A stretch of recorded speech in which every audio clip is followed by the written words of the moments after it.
तो आपकी पहली नौकरी है और पहली सैलरी है एंड आपने लोगों से सुना है कि निफ्टी 50 का ETF काफ़ी सेफ होता है। तो आपने अपना ब्रोकर ऐप खोला और मार्केट ऑर्डर लगाया और 5,000 रुपये इन्वेस्ट कर दिए। अब कुछ दिनों बाद आपने अपना पोर्टफोलियो खोला तो उसकी वैल्यू रह गई 4,600 रुपये। अब ये 400 रुपये कहाँ गए, मैं बताता हूँ। और सिर्फ ये नहीं, आज हम ऐसी 5 गलतियों को कवर करेंगे जो ऑलमोस्ट हर किसी से होती हैं ETF इन्वेस्टिंग में। एंड इस चीज़ की मैं गारंटी देता हूँ, आज के बाद आपका ETF अप्रोच काफ़ी अलग होगा।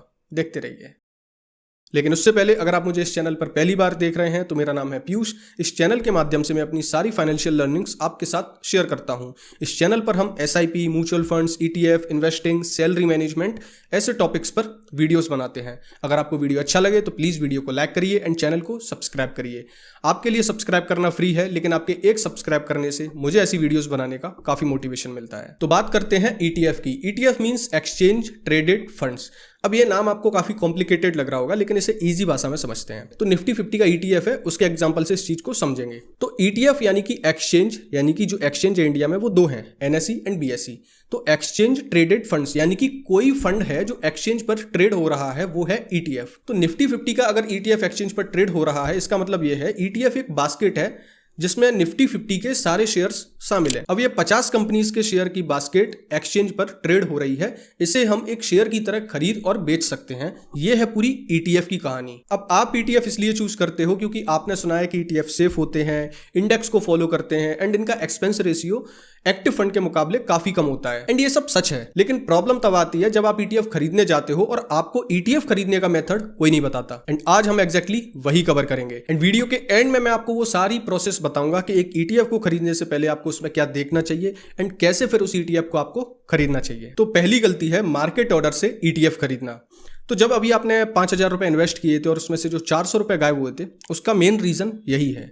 तो सबसे पहले समझते हैं कि मार्केट ऑर्डर होता क्या है।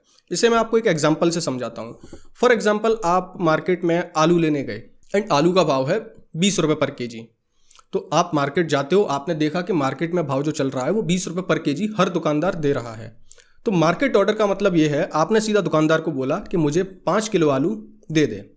आपने ना उससे भाव पूछा, ना आपने उससे बार्गेनिंग की। आपने सीधा बोला कि मुझे 5 किलो आलू दे दो। तो उसने 20 रुपये किलो आलू है तो 5 किलो के हिसाब से उसने आपके 100 रुपये काट लिए और आपको 5 किलो आलू दे दिए।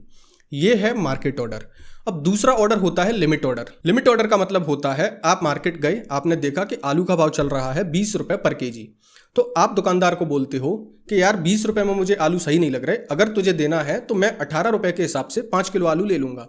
तो वो बोल रहा है कि नहीं, अभी तो 20 रुपये भाव चल रहा है। तो आपने बोला कि ऐसा कर, ये पकड़ पैसे, जब भी 18 रुपये किलो के हिसाब से आलू का भाव आ जाए तो मेरे 5 किलो आलू तौल के रख देना। तो अब इसमें हुआ क्या, आपने उससे पहले तो बार्गेनिंग की, लेकिन बार्गेनिंग हुई नहीं क्योंकि उसने बोला मार्केट में अभी मेरे आलू 20 रुपये किलो बिच रहे हैं। तो आपने उसे बोल दिया कि भाई जब भी 18 रुपये किलो भाव आए तो मुझे आलू दे देना। अब आपके मन में एक सवाल आ रहा होगा, इतना तो हम समझ गए मार्केट ऑर्डर क्या है, लिमिट ऑर्डर क्या है, लेकिन प्रॉब्लम क्या है मार्केट ऑर्डर से लेने में, मतलब वो फेयर वैल्यू है। अब आपको यहां पर समझना होगा कि एक ETF और एक स्टॉक की प्राइस में क्या डिफरेंस होता है, मैं वो समझाता हूं। होता क्या है, ETF के एक्चुअल में प्राइस 2 होते हैं। एक प्राइस जो ETF ट्रेड हो रहा है मार्केट में, जैसा हमने अभी पहले समझा था। तो एक प्राइस जो होता है ETF का, वो है ट्रेडिंग प्राइस उसका, जो ETF मार्केट में ट्रेड हो रहा है, जिस प्राइस पर उसकी खरीद बेच हो रही है। दूसरा प्राइस होता है जो होती है उसकी INAV, indicative net asset value. ये है इसकी एक्चुअल प्राइस, एक्चुअल वैल्यू। जब तक ये प्राइस अगर आपको मार्केट में नहीं दिखती तब तक आपको ETF खरीदना ही नहीं चाहिए, क्योंकि यही इसकी एक्चुअल प्राइस होती है।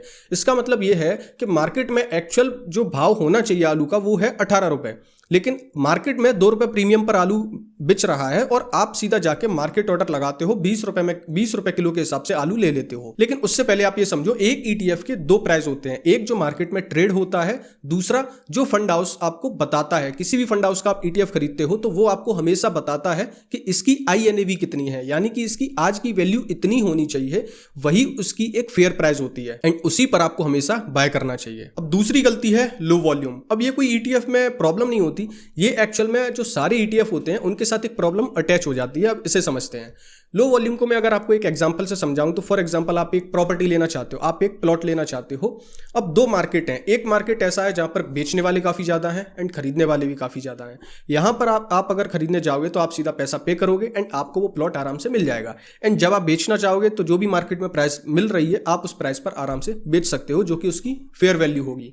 अब दूसरा मार्केट ऐसा है जिसमें खरीदने वाले काफ़ी कम हैं, बेचने वाले भी काफ़ी कम हैं। तो अगर आप इसमें ETF खरीदने जाओगे तो आप ETF खरीद तो लोगे, क्योंकि जब आपको प्राइस मिल रहा होगा आप उस पर खरीद लोगे। लेकिन जब आप ETF बेचने जाओगे तो हो सकता है यहाँ पर आपको उस टाइम पर बायर्स ही ना मिले। भाई जब आप बेचने जाओगे तो कोई खरीदने वाला तो चाहिए ना, तभी तो आप उसे बेच के पैसे लोगे। तो ये होता है वॉल्यूम का फर्क। अगर एक ETF है उसमें वॉल्यूम ही नहीं है तो आप उसमें खरीद लोगे, तो बेचने जाओगे तो उसमें कोई बायर्स ही नहीं मिलेगा एंड कभी कभी खरीदने जाओगे तो वहाँ पर कोई सेलर ही नहीं मिलेगा। तो फिर आप उसमें एक तरीके से ट्रैप हो जाओगे, ना तो आप उसमें से निकल पाओगे ना आप ज़्यादा क्वांटिटी बढ़ा पाओगे। एक चीज़ समझो, खरीदने बेचने वाले तो मिलेंगे लेकिन उसमें प्रॉब्लम ये है कि आपको फेयर वैल्यू नहीं मिलेगी, आपको सही प्राइस नहीं मिलेगी। तो जैसा अभी एग्जांपल से मैं आपको समझा रहा था प्रॉपर्टी के केस में, तो आपको बायर्स तब मिलेंगे जब आपको अपनी प्रॉपर्टी की वैल्यू कम करनी पड़ेगी, आपको सस्ते में बेचने पड़ेंगे। तो वही किस ETF में है कि आप जब बेचने जाओगे तो आपको जब बायर्स नहीं मिलेंगे तो फिर आपको जो एक्चुअल उसकी फेयर वैल्यू है उससे भी सस्ते दामों पर आपको अपना ETF बेचना पड़ेगा। तो हमेशा जब भी आप ETF कोई बाय करते हो तो उससे पहले आपको उसका वॉल्यूम जरूर चेक करना चाहिए। तो दो गलतियां हो गई, एक पहले मार्केट प्राइस पर बाय नहीं करना, आपको हमेशा लिमिट ऑर्डर लगाना है उसकी INAV देख के। एंड दूसरा, जो भी ETF आप खरीदने जा रहे हो उसका हमेशा आपको वॉल्यूम चेक करना चाहिए। तीसरी मिस्टेक है एक्सपेंस रेशियो। अब ये क्या होता है, देखो जब भी आप ETF खरीदने जाते हो तो जो मार्केट में आपके लिए काम कर रहा है, एक फंड मैनेजर जो आपका सारा पैसा मैनेज कर रहा है, ये आपके लिए फ्री में तो काम करेगा नहीं, इसको पैसे चाहिए। तो वो कॉस्ट होती है एक्सपेंस रेशियो। अब दो तरीके के फंड होते हैं, एक होता है एक्टिव और एक होता है पैसिव। तो क्योंकि एक्टिव फंड में हमेशा फंड मैनेजर रिसर्च करता है, वो सारी चीज़ें करते हैं, तो वहाँ पर वो एक तरीके से अपना एक्सपेंस रेशियो ज़्यादा चार्ज करते हैं क्योंकि वो आपके लिए रिसर्च कर रहे हैं, पूरी टीम काम करती है। लेकिन ETF में ऑलरेडी ये एक्सपेंस रेशियो काफ़ी कम होता है, क्योंकि मैंने अभी आपको बताया कि ETF एक किसी ना किसी एक इंडेक्स को फॉलो कर रहा होता है। तो जैसे निफ्टी 50 है, निफ्टी 50 में अभी 50 कंपनीज हैं, तो उसमें अगर एक कंपनी प्रॉब्लम दे रही है, वो अच्छा परफॉर्म नहीं कर रही है, तो निफ्टी 50 जो NSE का इंडेक्स है, तो NSE वाले उस निफ्टी 50 में से वो कंपनी निकालेंगे और उसकी जगह दूसरी कंपनी ऐड कर देंगे। तो जैसे ही दूसरी कंपनी ऐड होगी तो जो आप पैसा लगा रहे हो निफ्टी 50 के ETF में, तो वहीं फिर आपका फंड मैनेजर देखेगा अच्छा एक कंपनी बदल दी गई है, तो निफ्टी 50 में जो आप जो आप ETF में इन्वेस्ट कर रहे हो उसका फंड मैनेजर उस पोर्टफोलियो में भी, यानी कि उस ETF में भी वो वाली कंपनी हटा देगा और जिस वेटेज में दूसरी कंपनी आई है उस वेटेज में आपका वो वाला पैसा इन्वेस्ट कर देगा। तो ये इसका एक्सपेंस रेशियो पहले से ही कम है क्योंकि इसमें जो फंड मैनेजर है वो सिर्फ कॉपी कर रहा है इंडेक्स को। लेकिन इसकी कैटेगरी में जो जितनी भी कंपनीज हैं, फॉर एग्जांपल यहाँ पर ज़ीरोधा है और HDFC है, SBI है, एक्सिस है, इन सब ने जो अपने फंड निकाले हैं, ETF निकाले हैं, तो इनकी कैटेगरी में भी तो सबसे कम एक्सपेंस रेशियो होगा, वही हमारे लिए फ़ायदेमंद है ना। इसे एक एग्जांपल से समझाता हूँ। फॉर एग्जांपल एक दो दुकानें हैं, एक दुकान पर पनीर मिल रहा है 100 रुपये किलो और दूसरी दुकान पर मिल रहा है 102 रुपये किलो, एंड सेम पनीर है, बिल्कुल फ्रेश पनीर है। तो आप 102 रुपये वाली दुकान से क्यों खरीदोगे जब आप 2 रुपये आराम से बचा सकते हो सिर्फ एक दुकान बदलने से। तो एक्सपेंस रेशियो काफ़ी इंपॉर्टेंट चीज होती है जब आप किसी भी ETF में इन्वेस्ट करने जाते हो। तो जब भी आप अपना ETF खरीदने जाओ तो हमेशा पीयर कंपैरिजन में जाके उसका एक्सपेंस रेशियो जरूर चेक करना चाहिए कि इस कैटेगरी में इसका एक्सपेंस रेशियो कहां आता है। चौथी गलती है थीमेटिक या सेक्टोरल ETF से स्टार्ट करना। अब थीमेटिक और सेक्टोरल ETF क्या होते हैं? जैसा मैंने अभी आपको बताया कि ETF हमेशा किसी ना किसी इंडेक्स की कॉपी है, इंडेक्स को फॉलो करता है। तो सेक्टोरल ETF भी होते हैं, फॉर एग्जांपल फार्मा है या आपका ऑटोमोबाइल है या आपका IT सेक्टर है, तो इनके भी ETF, इनके भी इंडेक्स होते हैं, तो इनके भी ETF बनाए जा सकते हैं। तो वहां पर सेक्टोरल ETF उन्हें कहा जाता है। तो सेक्टोरल ETF में जब आप बिगिनर होते हो, आप इन्वेस्ट करने चले जाते हो, क्यों? क्योंकि या तो मैं इस सेक्टर में काम करता हूं या मेरा दोस्त काम करता है, या आपने कहीं से सुन लिया कि भाई इस साल फार्मा सेक्टर अच्छा करने वाला है या IT सेक्टर अच्छा करने वाला है। तो अब प्रॉब्लम यह है, आप बिगिनर हो, आपको सेक्टर की नॉलेज भी नहीं है कि सेक्टर की साइकिल कैसे काम करती है, सेक्टर कोई सेक्टर डाउन ट्रेंड में कैसे जाता है, कोई सेक्टर अप ट्रेंड में कैसे आता है, आपको कुछ नहीं पता। आप सीधा जाके एक सेक्टर में निवेश कर देते हो। अगर आपने इस समय जब मैं वीडियो शूट कर रहा हूँ IT सेक्टर के किसी ETF में इन्वेस्ट किया होता तो फिर आप उसे शायद ही होल्ड कर पाते। इस टाइम IT सेक्टर की वो पिटाई हो रही है कि आप होल्ड ही नहीं कर पाते। तो हमेशा जब आप बिगिनर हो, आपको मार्केट में ब्रॉड मार्केट के जो ETF हैं, लाइक निफ्टी 50 है, निफ्टी नेक्स्ट 50 है, निफ्टी 100 है, मिड कैप 50 है, आपको हमेशा ब्रॉड इंडेक्स वाली ETF से शुरू करना चाहिए, क्योंकि इनमें कोई एक सेक्टर के ऊपर पूरा ETF डिपेंड नहीं होता। अगर IT सेक्टर परफॉर्म नहीं कर रहा तो बैंकिंग सेक्टर है, सीमेंट सेक्टर है, FMCG सेक्टर है, ये अच्छा परफॉर्म कर रहे होंगे। लेकिन अगर आप सीधा एक सेक्टर के ही ETF में पैसा लगा देते हो और अगर उस सेक्टर में प्रॉब्लम आई तो आपका सारा पैसा पूरा माइनस में आ जाएगा एंड आप उसे देख ही नहीं पाओगे, आप पैनिक सेलिंग कर दोगे। और जो पांचवी गलती है वो एक्चुअल में यही गलती है। ये गलती कोई ETF चूज करते टाइम नहीं होती, ये गलती एक्चुअल में तब होती है जब आप किसी ETF में पैसा तो लगाते हो लेकिन आपको मार्केट का कोई नॉलेज नहीं है। तो फिर आप जब मार्केट डाउन जाता है, खास करके जब आप निफ्टी 50 में इन्वेस्ट करते हो, तो आपने निफ्टी 50 ETF में पैसा लगाया लेकिन निफ्टी 50 10% डाउन आ गया, 5% डाउन आ गया, आपसे अब उसे होल्ड नहीं किया जा रहा, आप अब पैनिक में आ रहे हो। ये चीज समझना इसलिए जरूरी है। देखो, आपने किसी एक कंपनी में पैसा नहीं लगाया जो आप यहां पर पैनिक कर रहे हो। आपने जब निफ्टी 50 में पैसा लगाया है, निफ्टी 50 के ETF में पैसा लगाया है, तो आपका पैसा 50 कंपनीज में लगा हुआ है और वो भी अलग अलग सेक्टर की कंपनीज में पैसा लगा हुआ है। तो जब भी आप ETF में इन्वेस्ट करने जाते हो, वो भी ब्रॉड इंडेक्स के में, तो वहां पर आपको पैनिक बिल्कुल नहीं करना। किसी स्टॉक का प्राइस बहुत ज़्यादा डाउन आ सकता है, 90% क्रैश हो सकता है, लेकिन किसी ETF का प्राइस 90% क्रैश होना बहुत ही रेयर चांसेस हैं, ऐसा नहीं हो सकता। तो ETF में जब आप निवेश करते हो तो आपको कभी भी पैनिक सेलिंग बिल्कुल नहीं करनी है। ETF काफ़ी बड़ी चीज़ हो जाती है, आपका पैसा बहुत ही ज़्यादा अच्छे से डाइवर्सिफाई हो जाता है एंड सेक्टर वाइज भी काफ़ी अच्छे से डाइवर्सिफाई होता है। तो इस वजह से जब भी आप ETF में निवेश करो तो पैनिक सेलिंग आपको बिल्कुल नहीं करनी है, हमेशा मजबूती से आपको अपनी SIP चालू रखनी है। और इसी से मिलती जुलती एक गलती और है जो साइकोलॉजिकल प्रॉब्लम है। जब आपकी नई नई जॉब होती है, आप ज़्यादा पैसे नहीं बचा रहे होते हैं, आपके पास सिर्फ 500 रुपये हैं या सिर्फ 1000 रुपये हैं, तो आपके मन में आता है यार 500 रुपये से मैं क्या ही उखाड़ लूँगा, बेहतर है अभी बाद में जब पैसा आ जाएगा ज़्यादा या सैलरी बढ़ जाएगी तभी इन्वेस्ट करेंगे हम, तब तक तो रहने ही देते हैं यार, 500 रुपये हैं, 1000 रुपये हैं, क्या हो जाएगा। ये गलती आपको बिल्कुल नहीं करनी है। चाहे आपके पास 500 रुपये हैं, चाहे आपके पास 100 रुपये हैं, आप निवेश करना शुरू करिए।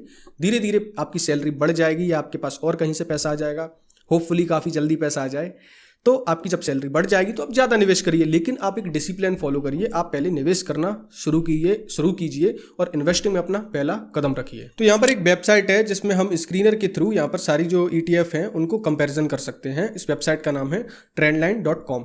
ठीक है, तो यहाँ पर अगर आप देखोगे तो निफ्टी 50 यहाँ पर सर्च किया हुआ है एंड यहाँ पर जो ETF है वो सारे यहाँ पर दिख रहे हैं। तो AUM का मतलब क्या होता है? AUM का मतलब होता है एसेट अंडर मैनेजमेंट, मतलब इस ETF में कितना पैसा इस टाइम पर लगा हुआ है निवेशकों का। तो वैसे तो आपको इसी से पता लग जाता है कि इस ETF में कितना पैसा लगा हुआ है। जिस ETF में ज़्यादा पैसा लगा होगा वो ETF उतना ही ज़्यादा लिक्विडिटी होल्ड करेगा। तो अगर यहाँ पर आप लिक्विडिटी के अकॉर्डिंग देखोगे तो सबसे जो फर्स्ट नंबर पर निकल कर आता है वो है SBI का, फिर उसके बाद UTI का है, उसके बाद निपॉन इंडिया का है एंड उसके बाद ICICI का है एंड उसके बाद HDFC का है। मेरे अकॉर्डिंग यहाँ पर आपको 5 से 7 नंबर तक ETF देख लेना चाहिए, उनमें लिक्विडिटी की प्रॉब्लम नहीं आने वाली। तो आप AUM से भी देख सकते हो एंड इसके अलावा ये यहाँ पर लिखा हुआ है 3 months एवरेज वॉल्यूम, तो आप इसको देख के भी यहाँ पर देख सकते हो। यहाँ पर अगर आप इसे फिल्टर करते हो तो यहाँ पर आपको दिखेगा कि सबसे ज़्यादा जो वॉल्यूम है 3 महीने के अंदर वो है निपॉन इंडिया ETF में, जिसका ETF है निफ्टी 20, उसके बाद SBI है, उसके बाद ICICI है। तो यहाँ से भी आप 5-7 देख सकते हो, 5-7वें नंबर तक आप आराम से निवेश कर सकते हो। इनमें अच्छा खासा वॉल्यूम इस टाइम पर है एंड उसके बाद लिक्विडिटी यहाँ पे लिखी हुई है, तो ये भी आप देख के आराम से देख सकते हो। उसके बाद जो काफ़ी इंपॉर्टेंट चीज़ है वो है एक्सपेंस रेशियो। अगर इसे देखते हैं तो सबसे कम निकल कर आता है ICICI प्रूडेंशियल निफ्टी 50 ETF का, उसके बाद है कोटक का, उसके बाद है एक्सिस का। तो ये है पूरा एक्सपेंस रेशियो। इससे पता लगता है कि इसमें जब हम पैसा निवेश कर रहे हैं तो ये जो फंड हाउस है वो हमसे उसका कितना चार्ज ले रहा है। अगर आप देखोगे तो ICICI आपसे 0.02 पैसे, बहुत ही ज़्यादा कम हो गया ये। एंड इसके अलावा अगर आप नीचे देखते जाओगे तो देखो फीस कितनी बढ़ती जा रही है। UTI 0.05% ले रहा है एंड जो HDFC है वो भी आपसे 0.05% ले रहा है एंड LIC है वो आपसे 0.06% ले रहा है, टाटा का 0.07% ले रहा है।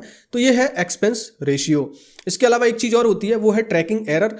ट्रैकिंग एरर को किसी और वीडियो में कवर करेंगे, लेकिन और फिलहाल के लिए आप ये समझ लीजिए कि जितना ट्रैकिंग एरर कम होगा उतना ही आपके लिए बहुत अच्छा है। तो मैं निवेश करता हूं ICICI प्रूडेंशियल निफ्टी 50 ETF में। मैं कोई फाइनेंशियल एडवाइजर नहीं हूं, मैं अपना बता रहा हूं।